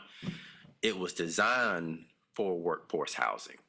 And so we'll come up with, bring in a third party if we don't have the capacity, but come up with a program that really addresses the need for our county staff. So we also have to be careful about housing discrimination and laws and, so forth. But the $275,000 that we're requesting is not as if it's not a donation, just to say. It's not like we're asking you to give away taxpayer money. The county will own and maintain these units. We'll lease them, which is revenue, income producing. You can sell them, income producing, promoting home ownership in the county. From then on, it's a multiplier effect. That's rooftop. That's tax dollars. That's somebody coming to our county. So I don't want you to think as if this is an ask that has, or an investment that has zero return, because it's not. It's not. so out of the 850,000, how many more projects? I mean, how many more? Yeah, we don't have any more this year. No more additional.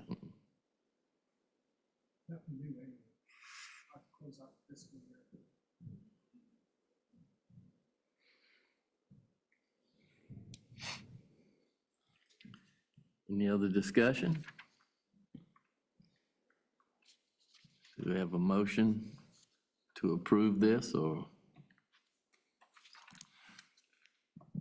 Mr. Chairman, I move approval of the housing project located here in Jackson near Central Elementary School, much needed here in Northampton County. Second. Second, okay. All in favor signify by saying aye. Aye. Aye. Aye. All opposed? No.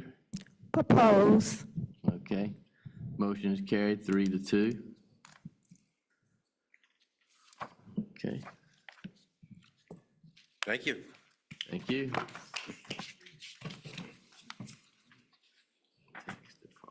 Okay, Tax Department matters. Good evening again. Good evening. I am before you on the behalf of our taxpayers. I'm asking the board to approve 10 ad valorem tax appeals in the amount of $3,700.01.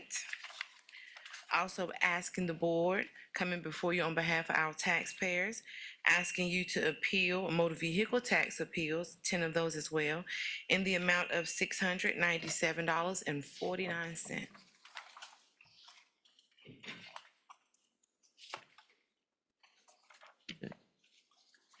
You approving these tonight, Mr. approve them Consent next agenda. time. Yeah. consent. Does anyone have any questions for Ms. Mason? They all seem to be in order. All right, thank you, sir. Okay, all right, we will pass on them next meeting. Thank you. Okay, Finance Department matters.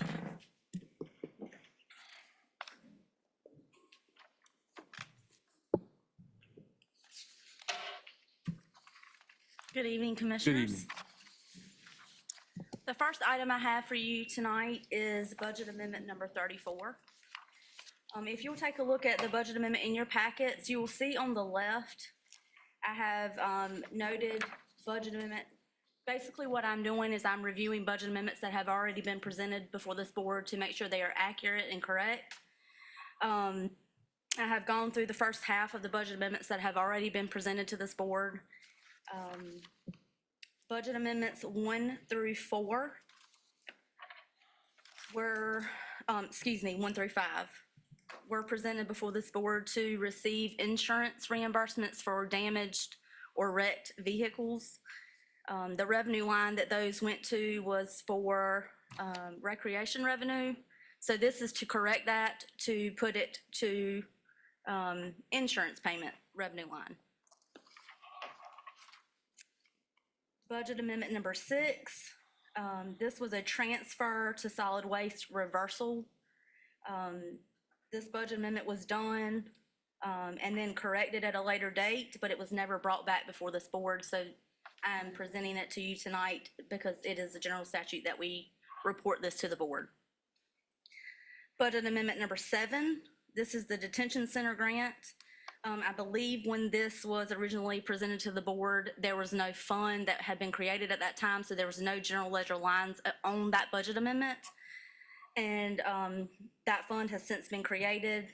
These are the general ledger lines that those funds went to. And budget amendment number 8, this was ARPA revenue received to the health department for $50,000. That budget amendment was corrected. And so this is to present the correction to the board.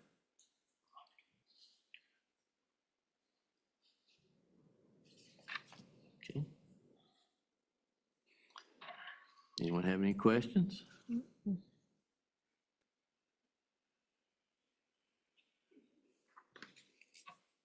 All right. All right, I'm gonna move on. The next item I have is the contract for our fiscal year 25 audit.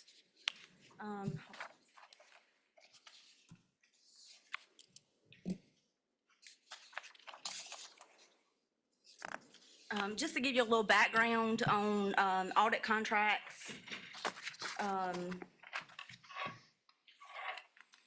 The audit contracts in the state of North Carolina are prepared by the local government commission. This is a standard contract. They provide these contracts to the auditors in our state, and they basically fill in their information. Once the auditors complete this, we present it before our board, and we need your approval of this contract. Once the contract is approved, it then goes to the local government commission to be approved by them before we can engage in audit services. This contract is an increase from the prior year. The total amount of this contract is for $87,850. That is an increase of $4,100 from the previous year. And I look back 4 years and they have not increased their price in the past 4 years. So this increase is to be expected. Especially with all the new GASB standards that are changing and the auditors are having to do a lot more. Their scope of work is increasing because of those standard changes. Okay. The other change on this contract in regards to prior years, the local government commission has extended the deadline for audits to be completed. In previous years, it has always been October 31st. They have changed that deadline moving forward for all counties to December 31st. So that is a difference that is also on this contract that has not been there in previous years.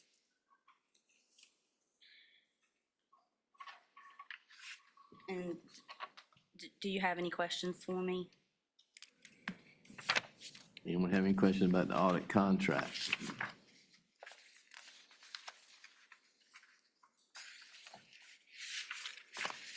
Guess not. Thank you. Thank you.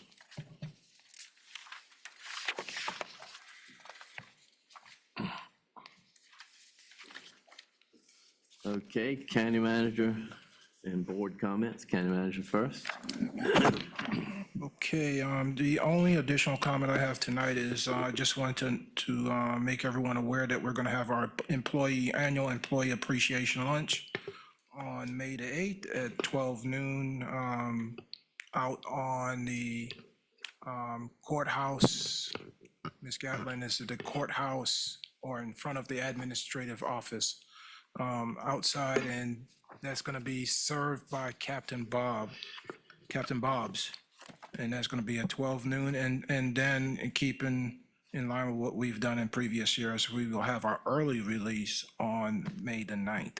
So the lunch will be on the 8th, the early release on the 9th. So at 12 noon, we'll release on the 9th. Just to mention again, if you were not here during the budget presentation, we're still having problems with that, with our water bill billing company, and we are looking to replace that billing company. But we're not the only ones that are experiencing this. You've got other counties such as Warren, Halifax, Elizabeth City, Orange County, and Harnett County. And I'm not even listing all of them, but they're all having the same problem that we're having with this vendor. And I don't want to say everything on live, but this company's having some problems. So we need to get out fast and get a more reliable vendor. Miss Director is looking into that right now. She has a vendor of choice, and we're going to talk about that a little bit more in the next couple of days.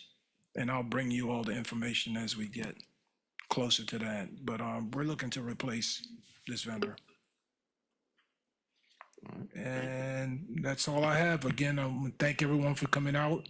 I appreciate you all. Travel safely. Thank you. All right, we'll start with Commissioner Whitaker. Any comments? Thank you. I'd like to say good evening to everyone. I do know that the weather was a bit severe this evening, so we want to thank everyone for coming out. Because you are here, we appreciate that. Want to also share it to our employees and staff that are here with us as well. Just a few highlights I wanted to share. Recently, we had a small business interest meeting that took place in the town of Rich Square on last week.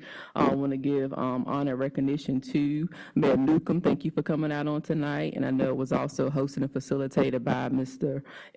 Williams. And so we definitely want to give some highlights to that. Also highlights to our Economic Development Department, Ms. Shannon Godwin. She did an awesome job. So also thank you to Mr. Bennett. There was some great dialogue that took place. I had opportunity to speak as well. And so just the ideas and the brainstorming that came out of that session was really powerful for our community.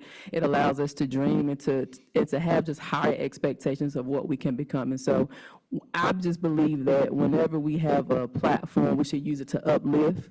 When we have a light, we should use it to help shine on others. And so as I see staff engaging with our communities and our citizens, I just want to say thank you for that. Also, we had the plan for tomorrow seminar that took place on this past Saturday. Awesome event. We had a high turnout from our citizens, a lot of good information, and so that they can begin planning early, because sometimes when death hits, it can sometimes linger or it can happen sudden. And so we just appreciate all of the presenters that were there.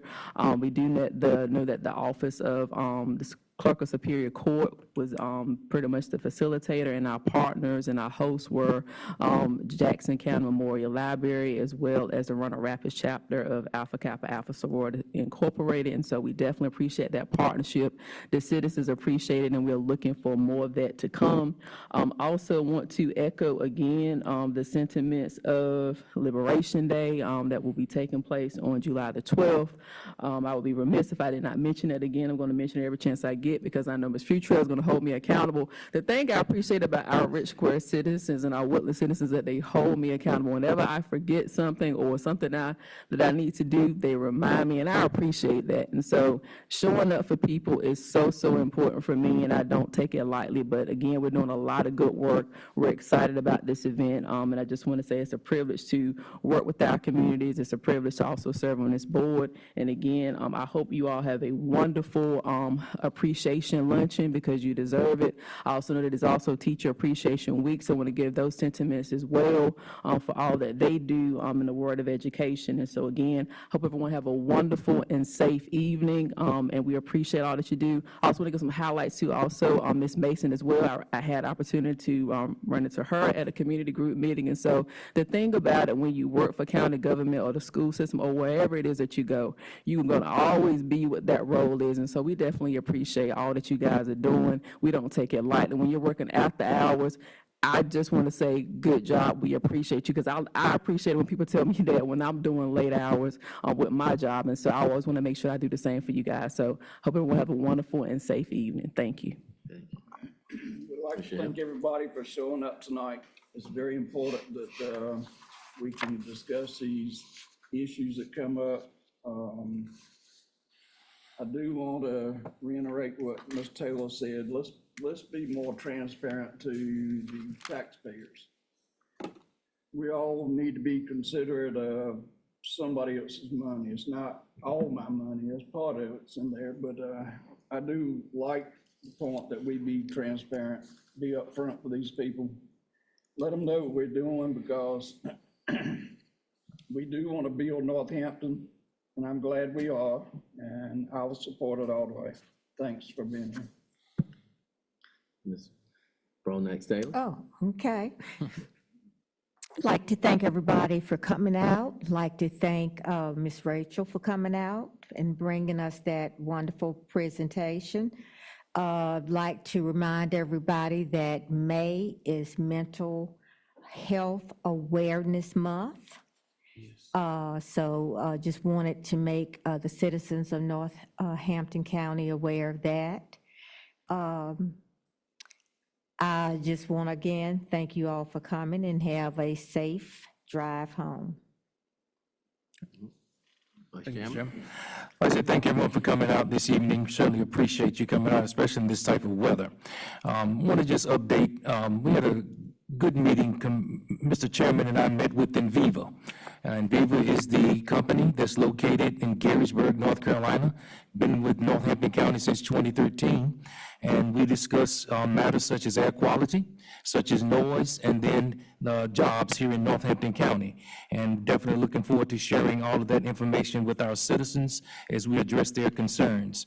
Had further conversation with Sun Energy, been a topic of discussion about all these solar farms here, especially in the Voltaire community with all the burning. Definitely want to thank our Fire Marshal Chris. Thank you, Chris, for all the work that you do in helping us when those issues come abreast, and we can answer the questions for our citizens. Thank everybody for showing up at the Lake Gaston Community Forum. Had a good turnout, and we're looking forward to taking these forums to Gaston in Garysburg. I see Mayor James back there seeking your permission to come to Gaston so that we can have a conversation with our citizens. Also, want to say appreciation to a young man that won the Kappa Botillion this past weekend, one of our own, Mr. Rowe. He was Mr. Kappa Botillion gentleman, and we congratulate him on winning that Botillion and getting scholarships for college. Again, looking forward to just continue to move Northampton County forward as we work collaboratively together with our citizens. And thank you all, for what you do. And especially thank you to all of our personnel that work in Northampton County. Looking forward to sharing a good meal with you. Thank you. I'd like to thank everybody for coming out tonight also. And as Vice Chairman Edwards mentioned, Sun Energy has agreed to limit their burning to, I believe, 1 week a month. Yes. And to notify the public ahead of time when that week is going to be. And that was thanks to some efforts of Derek Bennett in helping negotiate that. So hopefully that will alleviate some of that problem. And yes, I know Chris Collier is keeping on that to make sure that they're abiding by the proper regulations. So hopefully that will alleviate that issue. I'd like to thank everybody involved in getting that negotiated. And thank you all for coming out tonight, and drive careful. There may still be some wet roads and maybe possible more storms that you might have to deal with. And now do we have a motion to go into closed session? Mr. Chairman, I move we go into closed session pursuant to General Statute 143-318.11A4, EDC report, and General Statute 143-318.11A6, personnel. Have a second? No, sir. All in favor signify by saying aye. Aye.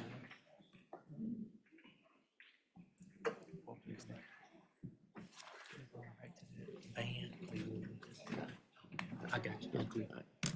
All right. No problem. Okay, we'll go into closed session.